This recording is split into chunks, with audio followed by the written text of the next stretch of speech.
누가복음서 2장 8절에서 12절입니다.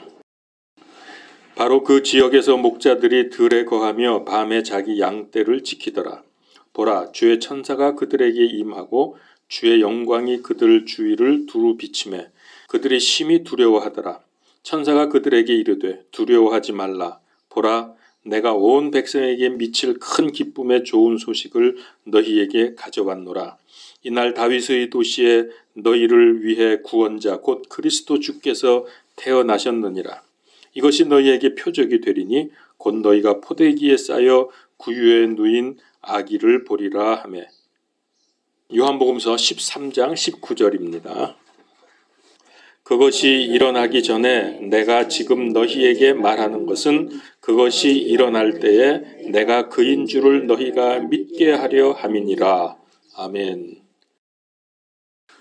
성경 말씀이 전지전능하신 하나님의 말씀인 것은 성경 자체뿐만이 아니라 역사적으로도 많은 사건들을 통해서 증명이 됩니다. 그것들 중에서 가장 확실한 방법이 있는데 그것은 예언과 성취라는 면에서 정말 하나님이 아니면 이렇게 될 수가 없구나 하는 것을 우리가 알 수 있게 되죠. 그래서 오늘 예언과 성취라는 면에서 과연 예수님이 어떤 분인가, 그리고 우리가 그분을 믿을 만한가 하는 것을 생각해 보려고 합니다. 성경은 중요한 일이 일어나기 전에 미리 선포를 합니다. 그리고 그것의 성취를 통해서 우주의 역사 또 만물을 주관하시는 하나님이 어떤 분인지를 알게 해 주십니다. 많은 사람들이 예언 그러면은 생각하는 게 노스트라다무스, 무당, 점쟁이 이런 사람들을 떠올립니다. 점쳐보신 분 있어요? 거기 가면 그런 말 하죠. 내일 귀인을 만날 텐데 마음을 정결히 하고 준비를 해야지 그렇지 못하면 귀인 못 만난다. 이런 애매모호한 말을 합니다. 동쪽으로 가라, 서쪽으로 가라 이런 소리도 하죠. 그건 말도 안 되는 얘기고요. 민족과 국가의 흥망성쇠, 특별히 구원자 예수 그리스도에 대한 예언은 알면 알수록 놀랄 수밖에 없습니다. 그런 정도로 너무나 정확하게 성취가 된 것을 역사를 통해서 확인할 수 있죠. 자, 구약은 이미 예수님 오시기 수백 년 전에 기록이 됐습니다. 그렇기 때문에 예수님께서 오신 후에 일어날 일들하고 구약의 말씀하고 비교를 해보면 얼마나 정확하게 성취가 되어 있는지 인정할 수밖에 없다는 거죠. 그래서 오늘 요한복음 13장 19절에 제가 다시 읽어보죠.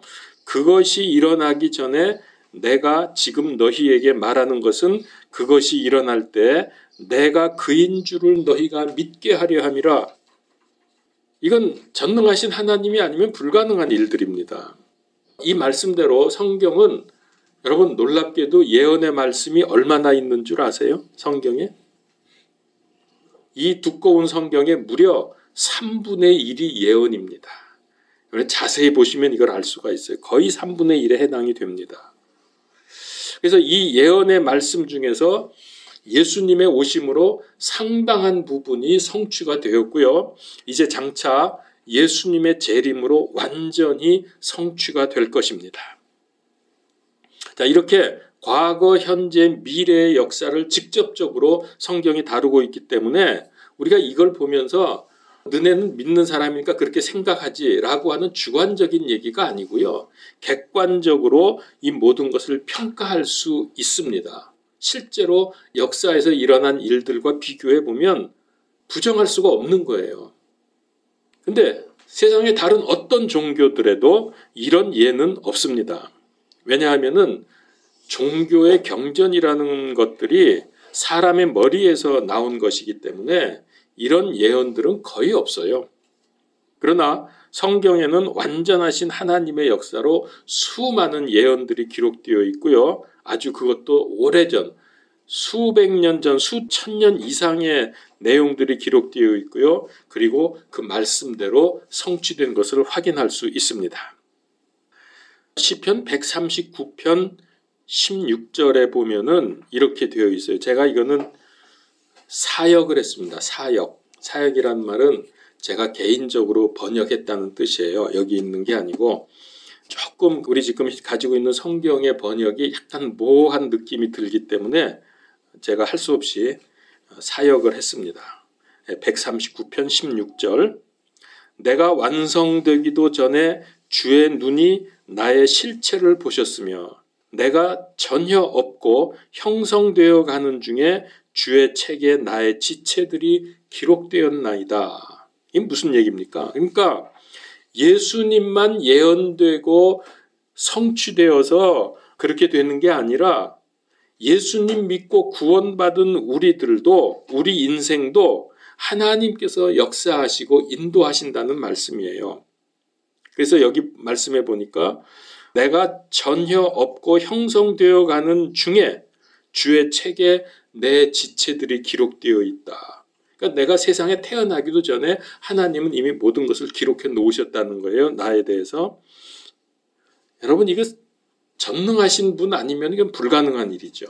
그래서 신약에서도 보면은 하나님께서 우리의 머리털의 숫자도 다 세실 정도로 모든 것을 알고 계시고요. 또 새 한 마리도 하나님께서 허락하지 않으시면 땅에 떨어지지 아니한다. 이런 말씀을 하셨습니다. 그러니까 우리의 모든 삶이 하나님의 섭리 가운데에서 이루어지는 겁니다. 그러면 이제 오늘 예수님의 탄생의 말씀을 우리가 누가복음서에서 보았는데요. 이 탄생을 구약의 예언을 통해서 조명을 해보겠습니다. 아기가 태어나면은 포대기에 싸는 거 당연한 거죠. 삼배에다가 싸면 얼마나 상처가 나지 않겠습니까? 근데도 이상하게 여기 오늘 말씀 마지막 부분에 보면은 이것이 너희에게 표적이 되리니 곧 너희가 포대기에 싸여 구유에 누인 아기를 보리라 말씀을 합니다.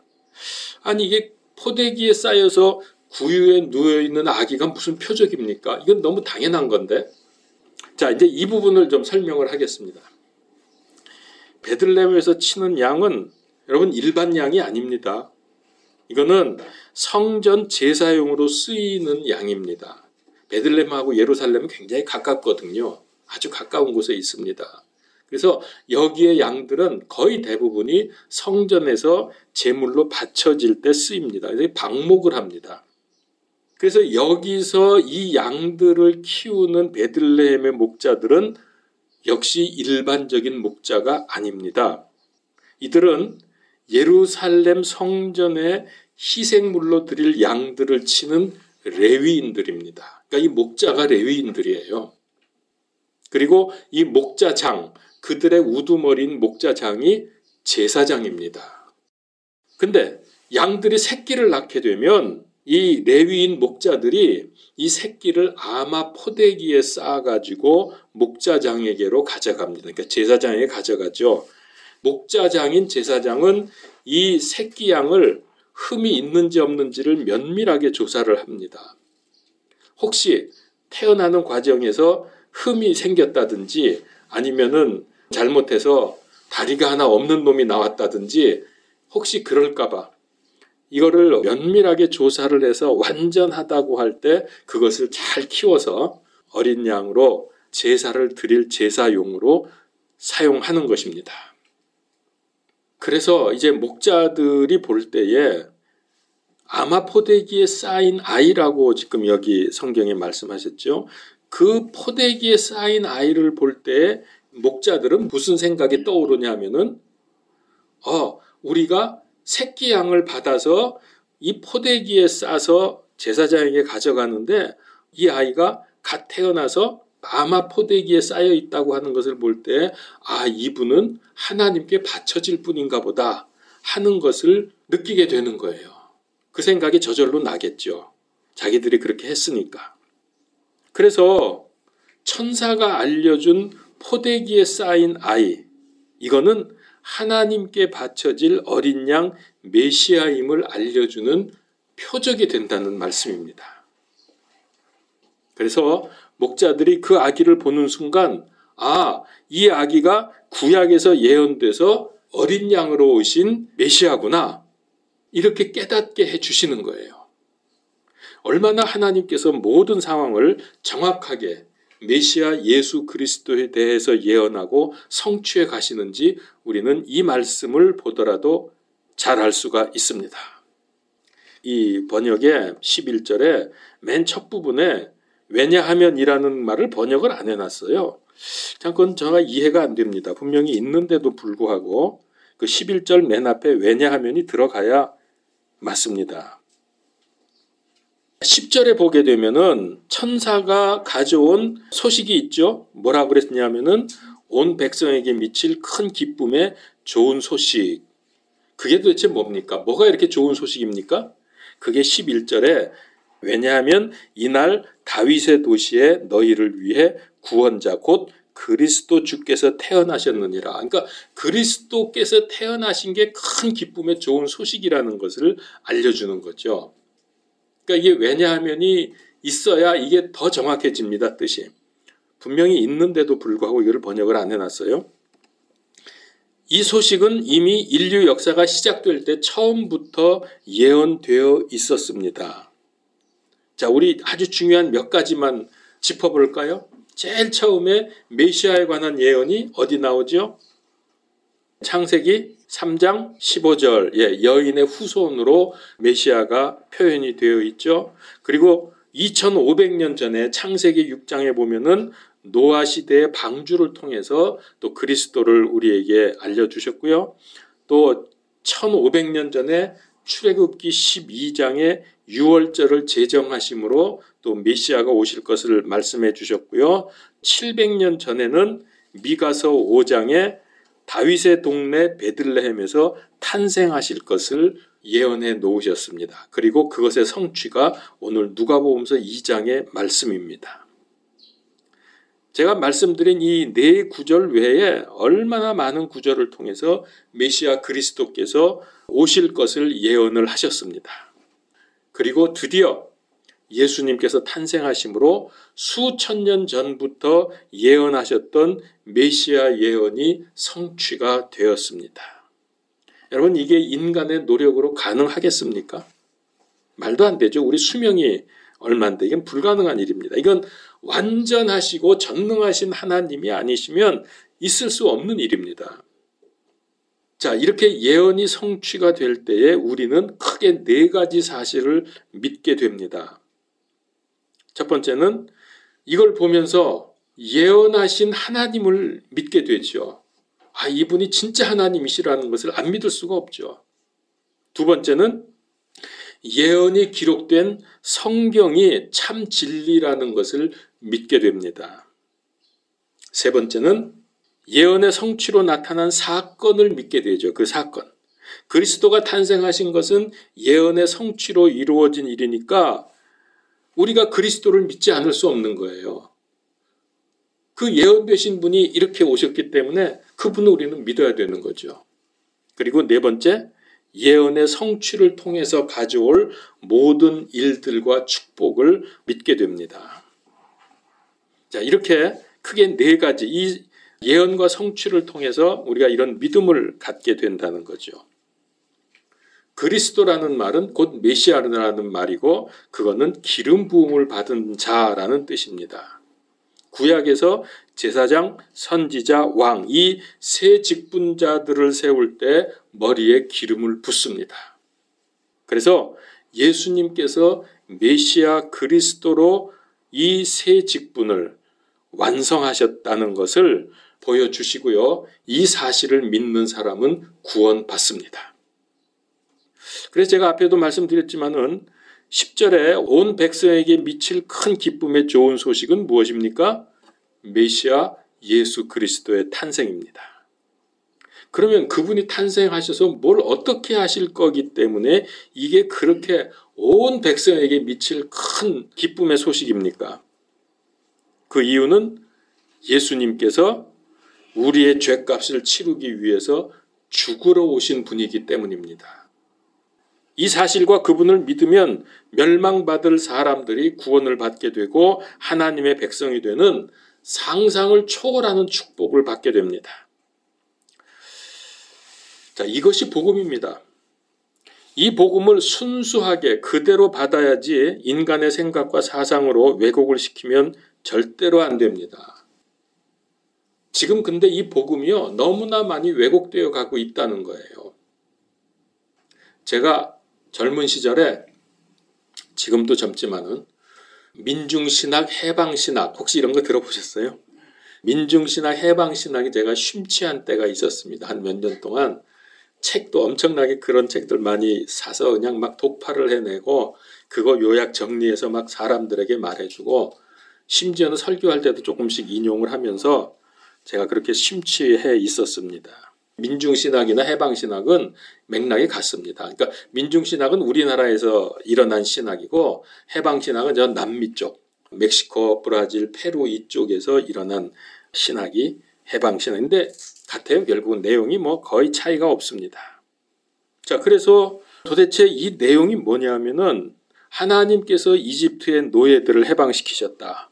그들을 가난한 자, 또 소외계층, 억눌린 자, 피지배계층, 민중들을 해방해 주셨기 때문에 우리도 이 시대에 억압받는 민중계층을 해방시켜야 한다. 뭐 이런 내용이 그 신학의 핵심입니다.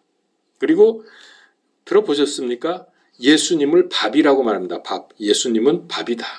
그래서 뭐 밥상 공동체 이런 말도 하고 그러는데 배고픈 사람에게 예수님은 밥으로 오셨다는 거예요. 배고픈 사람들의 문제를 해결하기 위해서 예수님이 오셨다는 거죠. 대충 이런 주장들입니다. 그럼 어떻게 해야 되느냐? 부자들 때문에 가난한 사람들이 너무 많아진다. 그러니까 소수의 부자들 때문에 가난한 사람이 너무 많이 생기니까 부자의 것을 가난한 사람에게 나누어 줘야 된다. 그래야 평화, 평등이 온다. 이게 핵심 주장이에요. 그 신학에서. 근데 좋은 말로 해서 그들이 자기 것을 나누어 주지 않을 때는 어떻게 해야 되느냐? 강제로 빼앗아서라도 나누어 주어야 한다. 이제 여기에 문제가 있는 거죠. 요즘 여러분 많이 들어온 익숙한 말 아닙니까? 이거 어디서 이런 말 요즘에 하죠? 민주당, 더불어라 그러든가 뭐 하여튼 그런 쪽에서 주로 많이 하는 얘기 아닙니까? 그래서 삼성 이재용 회장 갔다가 감옥에 가두고 뭐 재판하고 하여튼 어떻게든지 그거 뺏어가지고 어떻게 하려고. 그렇게 해야 평등 평화가 이루어진다는 건데 여러분 그러면은 누가 일합니까? 가만히 있어도 가난한데 그냥 먹을 거 갖다 주고 부자 거 뺏어다 갖다 주는데 일하는 사람은 열심히 하고 그 사람들 돈 번 거는 우리가 나눠 먹는다. 결국 이런 그래서 여러분 공산주의 사회주의는요 가난해요. 일을 안 해. 다 똑같이 먹고 산다 이런 생각 때문에 일 하나하나 똑같거든요. 이걸 우리나라에 적용하려고 했기 때문에 얼마나 많은 저항이 있었습니까? 지난 몇 년 동안에. 근데 심지어 교회에서도 성경을 가지고 이런 주장을 합니다. 저도 과거에 좀 그랬지만은 이게 처음 들으면 멋있거든요. 정말 멋있거든요. 근데 이게 얼마나 육신적인 메시지인가 하는 것을 조금만 깊이 들어가 보면 이건 틀렸다는 것을 금방 알 수 있어요. 근데도 이게 전 세계를 지금 장악하고 있어요. 이런 사상들이. 여러분 이 육신 메시지는 요즘에 뭘로 나타나는 줄 아십니까? 성경을 가지고 육적으로 풀어내는 신학이 있어요. 그게 요즘에 뭘로 나타나냐면 번영신학입니다. 번영신학. 교회 잘 다니고 봉사 많이 하고 헌금하고 전도 많이 하면 사업 잘 되고 자식 잘 되고 승진하고 뭐 이런 겁니다. 번영신학. 육신적인 메시지는 여러분 아무리 들어도 변화되지 않습니다. 기분은 좋아집니다. 뭐 금방 부자 될 것 같고 뭐 조금만 열심히 하면 다 잘 될 것 같고 문제 해결될 것 같고 기분이 좋거든요.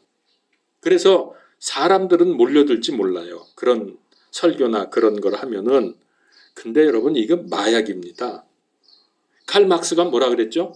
종교는 아편이다 그랬어요. 여기서 종교는 기독교를 말하는 겁니다. 막스가 말한 종교는 기독교가 아편이라 그랬어요. 왜냐하면 이런 번영신학과 같은 내용 때문에 그랬습니다. 기분이 좋아지거든요. 이거 들으면은.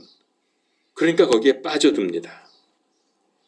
그러나 들으면 들을수록 이런 설교 들으면 들을수록 사람들이 육적이 되고요. 영적인 힘이 빠져나갑니다. 냉랭해지고 나중에는 사람들이 죽어갑니다. 지금 메시지나 설교를 듣는 교인들 수준이 최고입니다. 요즘에. 그야말로 설교 홍수입니다. 미디어가 발달해가지고 내노라 하는 이 설교가들, 목사님들 얼마나 유튜브 띄우고 정말 들어보면은 얼마나 매끈하고 듣기 좋고 매력이 있습니까? 물론 얼핏 들으면은 성경적으로 문제가 없는 것 같습니다. 왜냐하면 성경을 인용하기 때문에. 그런데 육적인 설교는 여러분 가만 한번 들어보세요. 주로 그런 설교, 세상에서 잘 되고 여러분들 뭐 가정에 평화가 오고 돈도 잘 벌게 되고 뭐 이런 식으로 설교하는 거 가만 들어보시면 인용하는 성경 구절이 거의가 다 구약입니다. 구약은 뭐죠? 땅의 백성인 이스라엘에게 주신 말씀입니다. 그래서 구약 성경을 보면은 전부 땅에서 잘 되고 자손이 번영하고 소출이 늘어나고 들어가도 나가도 떡반죽 그릇에 복을 받고 뭐 이런 말씀들이에요. 구약입니다. 그런데 구약 말씀을 신약 시대에 살고 있는 우리에게 직접 적용을 하면 안 됩니다. 왜냐하면 뭐가 바뀌었죠? 경륜이 바뀌었죠. 그렇죠.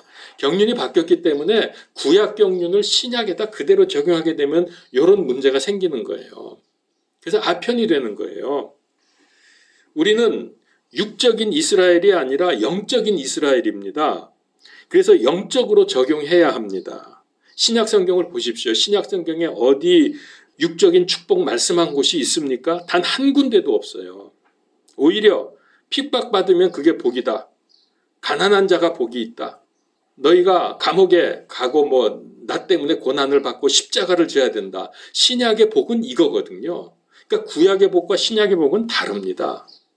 쉽게 말하면 구약의 복은 육적인 복이고 세상적인 복이고 신약의 복은 영적인 복입니다. 이거를 막 섞어버리면 사람들이 헷갈리는 거예요. 그래서 에베소서 1장 3절에도요. 하나님 곧 우리 주 예수 그리스도의 아버지를 찬송하리로다. 그분께서 그리스도 안에서 하늘의 처소들에 있는 모든 영적인 복으로 우리에게 복을 주셨으니 그랬습니다. 영적인 복. 미국, 우리나라, 강남같이 이렇게 수준 높은 데 사는 사람들 설교도 굉장히 수준이 높습니다. 잘 사는 사람들. 그런데 여러분 이상하죠? 그렇게 잘 살고 수준 높은 설교를 듣는 사람들의 거기가 더 많이 타락을 해요.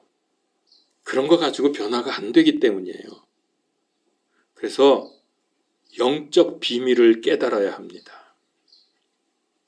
사람이 육신의 메시지를 들으면 죽습니다. 육신적이고 율법적인 결단을 하면서 힘내서 살려고 노력하게 되면 결국은 망해요. 여러분 이거 잘 들으셔야 돼요.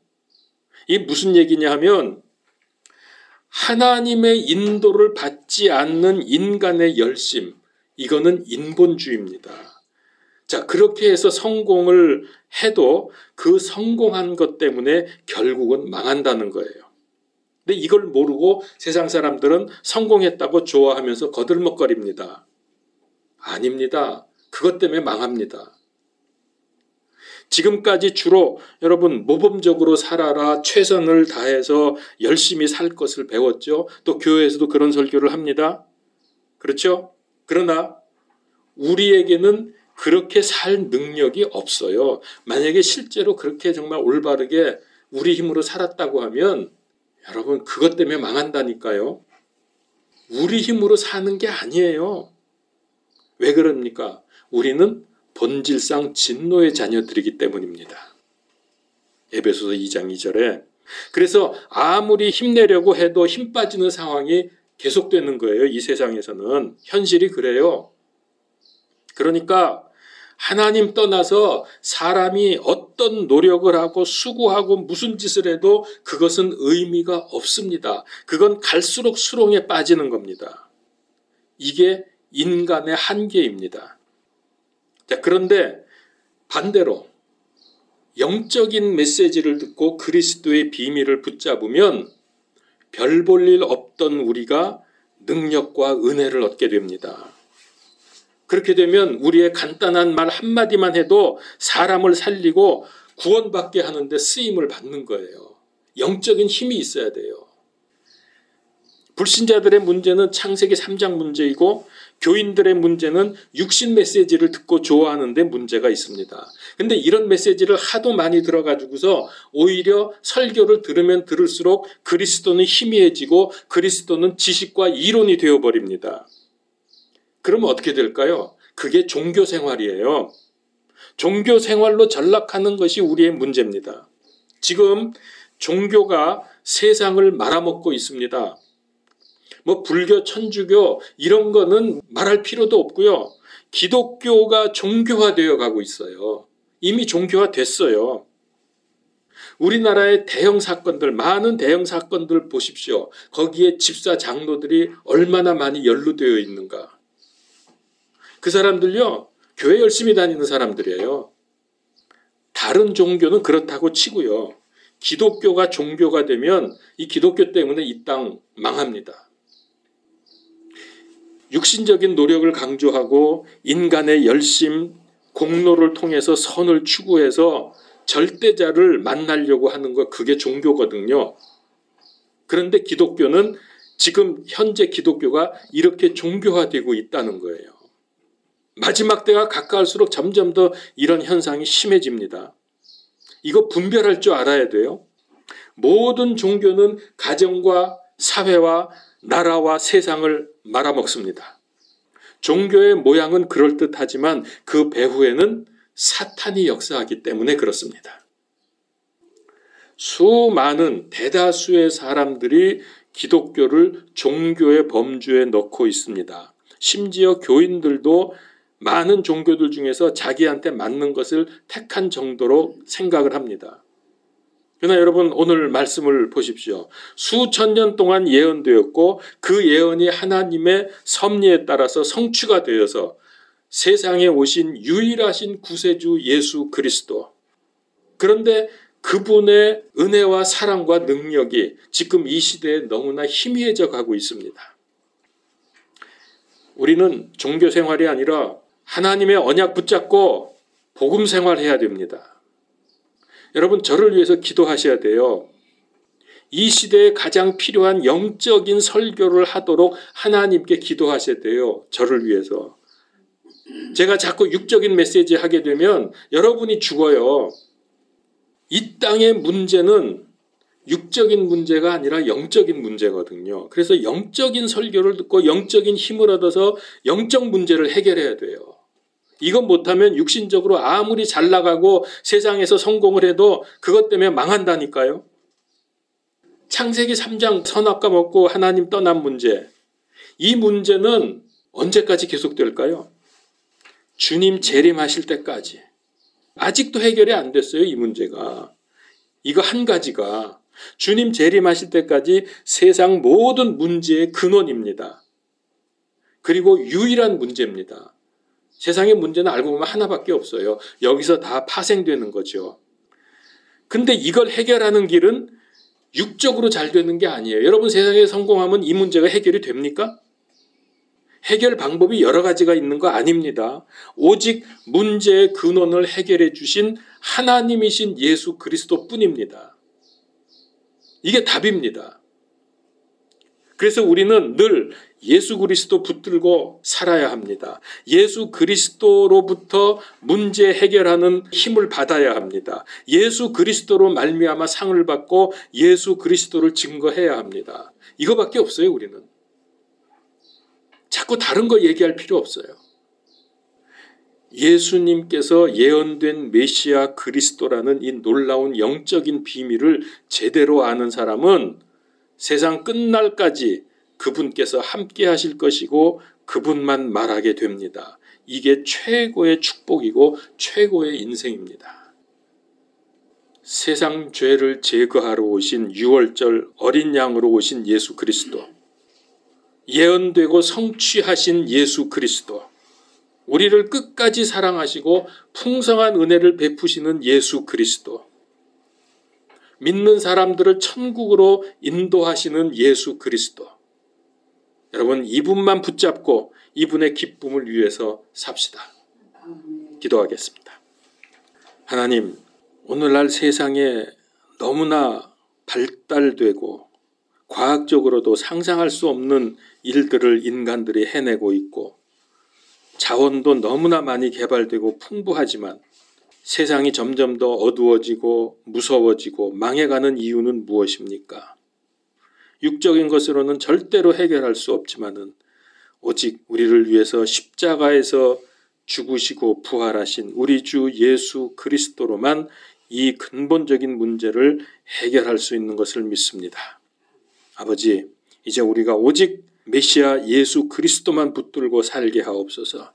예수 그리스도로부터 오는 힘으로 살게 하시고 예수 그리스도만 증거하는 인생이 되게 하여 주시옵소서.